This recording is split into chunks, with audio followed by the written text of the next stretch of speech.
Aqui com o João Severo, diretor executivo do time do Guarani. O torcedor fica se perguntando, Severo, naquela ansiedade, sobre reforços. O que é que você pode falar sobre isso?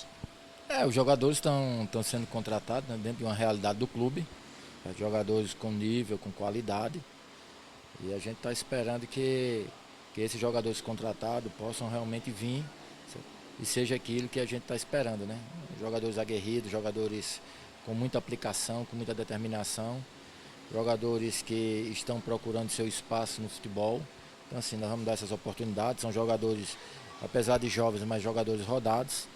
E acredito que essa semana a gente já tenha para divulgar mais uns 4, 5 contratados. Na verdade, nós temos hoje em torno de 9, 10 jogadores certos, mas aí falta fechar o grupo.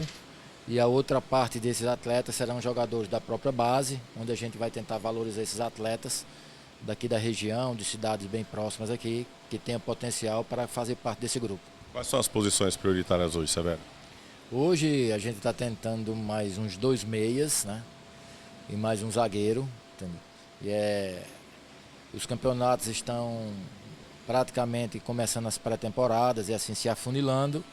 E as contratações vão ficando mais difíceis, até porque tem outros jogadores até um pouco mais caros. Mas a gente tem que trazer para dentro da nossa realidade, porque senão já teríamos um elenco de 15, 16 contratados.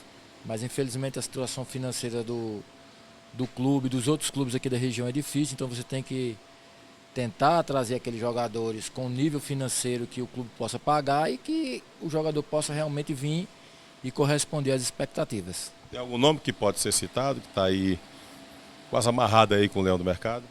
Olha, nós temos o George, que é um atacante que está fechado, esperando só ele resolver um problema de documentação dele, da outra equipe, para que a gente possa anunciar esse atleta.